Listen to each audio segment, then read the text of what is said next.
आदरणीय व्यासपीठ व येथे जमलेले सर्व नेते मंडळी यांनी मला इथे बोलण्याची संधी दिली त्याबद्दल पहिल्यांदा त्या सर्वांचे आभार आहे. सर्वांना प्रश्न पडला असेल की हा संविधान समर्थन समितीचा कार्यकर्ता किंवा खंदा शिलेदार इथे कसा काय आलाय, तर कारणही तसंच आहे. आम्ही गेले 4 महिने झाले तालुक्यात फिरत आहे. तालुक्यात फिरायचं कारण एवढंच की आम्ही आमच्या समाजासाठी प्रतिनिधित्व मागत होतो, परंतु काही कारणांमुळे ते देता आले नाही. त्यानंतर आम्ही उमेदवार न देण्याचा निर्णय घेतला होता, परंतु भारतीय जनता पक्ष आणि येथील स्थानिक खासदार रणजितसिंह नाईक निंबाळकर यांनी कुठेतरी समाजाला फूस लावली आणि उमेदवार देण्यास भाग पाडले. माझे तुमच्या सगळ्यांच्या साक्षीने इथे सांगण्याचं कारण असं की गेले कित्येक वर्ष झाले हा तालुक्यातला बौद्ध समाज आदरणीय श्रीमंत रामराजे नाईक निंबाळकर साहेब यांच्या पाठीशी ठामपणाने उभा आहे. आणि एकीकडे ज्या वेळेस हा समाज श्रीमंत महाराज साहेबांच्या पाठीमागे उभा आहे, त्याच दरम्यान 20% समाज हा खासदारांच्या मागे उभा आहे. खासदारांनी जाणून बुजून आमच्या समाजाचे मतदान डायव्हर्ट व्हावे, त्यासाठी आमच्या समाजाचा उमेदवार द्यावा अशी त्यांच्या काही कार्यकर्त्यांच्या माध्यमातून फूस लावली व तालुक्यात समाज कारण नसताना भडकावला. हा समाज सुरुवातीच्या टायमाला नक्कीच भावनिक झालेला होता, परंतु कालांतराने आम्हाला भाजप आणि खासदारांच्या खेळी समजायला लागल्या.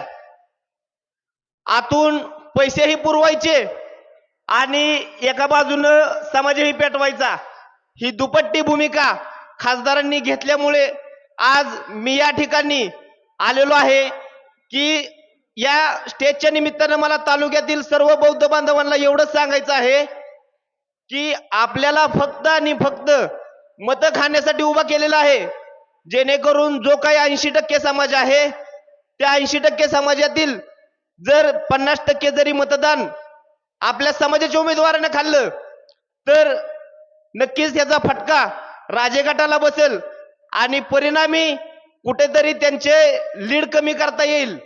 ह्या दुपट्टी भूमिकेमुळे मला आपणा सर्वांना यांची जी काही षडयंत्र करायची पद्धत होती ही सांगावंसं वाटलं आणि आज या ठिकाणी मी आलेलो आहे. खासदार साहेब एका बाजूने म्हणतात मी बौद्ध समाजाबरोबर आहे, तालुक्यातला आमचा बौद्ध समाज वड्या फिरतोय, उपाशी दापाशी रात्री 1-1 वाजेपर्यंत फिरतोय. कुठे खासदार साहेब तुम्ही बौद्ध समाजासोबत? जाहीर पत्रकार परिषद घेऊन तुम्ही सांगता की बौद्ध समाज जिकडे निर्णय घेईल त्यांच्यासाठी माझं समर्थन असेल. तुम्ही काय एका पण बौद्ध समाजाच्या प्रचार फेरीत सहभागी झाला नाही, किंवा तुम्ही का फॉर्म भरताना बौद्ध समाजाच्या उमेदवाराला समर्थन दिलं नाही किंवा सोबत आला नाही? मग एकीकडून म्हणायचं की मी बौद्ध समाजाच्या सोबत आहे, परंतु दुसरीकडून अशी दुपट्टी भूमिका घ्यायची हे बरोबर नाही.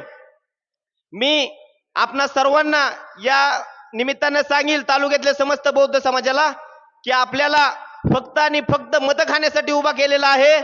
तर तालुक्यातील बौद्ध समाजाने माजी खासदार व भारतीय जनता पक्षाच्या कोणत्याही षडयंत्राला बळी पडू न देता येणाऱ्या 20 तारखेला तुतारीच्या समोरील बटन दाबून बहुमताने आमदार दीपकरावजी चव्हाण साहेब यांना 4थ्यांदा विधानसभेत पाठवायचे आहे व श्रीमंत रामराजे नाईक निंबाळकर साहेब, श्रीमंत संजीवराजे नाईक निंबाळकर साहेब व श्रीमंत रघुनाथराजे नाईक निंबाळकर साहेब यांचे हात बळकट करायचे आहेत. जाता जाता फक्त एवढंच सांगतो की या माजी खासदार गटाचा आणि भाजपला बौद्ध समाजाचा किती तितकार आहे हे एका उदाहरणातून आपल्याला सांगतो आणि थांबतो. उमेदवाराच्या आडनावामध्ये जे कांबळे नाव आहे ते यांनी जाणून बुजून काढलेलं आहे. एकाकडून म्हणायचं की बौद्ध समाजावर आमचं प्रेम आहे आणि जे कांबळे आडनाव आहे, जे बौद्ध समाजाचे तालुक्यातील प्रमुख नाव आहे, ते बाजूला काढायचं. हा दुपट्टीपणा सर्व बौद्ध समाजाने ओळखावा आणि येणाऱ्या 20 तारखेला तुतारीच्या समोरील बटन दाबून बौद्ध समाजाला मी विशेषतः सांगतोय की येणाऱ्या 20 तारखेला तुतारीच्या समोरचं बटन दाबायचंय आणि राज्यात महाविकास आघाडीचं सरकार आणायचंय एवढं बोलतो. आणि आपल्याला महाराज साहेबांनी जो काही शब्द दिलाय किंवा श्रीमंत संजीवराजेंनी जो काही शब्द दिलाय की जर सरकार आल्यानंतर तुमच्या समाजाचा प्रतिनिधी हा आम्ही नक्की एका राज्य लेवलला जाऊन चांगल्या ठिकाणी काम करण्याची संधी देईल, तर ते सगळेजण या शब्दाला नक्कीच पाळतील आणि कुठेतरी आपल्याला राज्य लेवलला काम करण्याची संधी मिळेल एवढं बोलतो आणि थांबतो. जय हिंद, जय भारत, जय शिवराय, जय संविधान.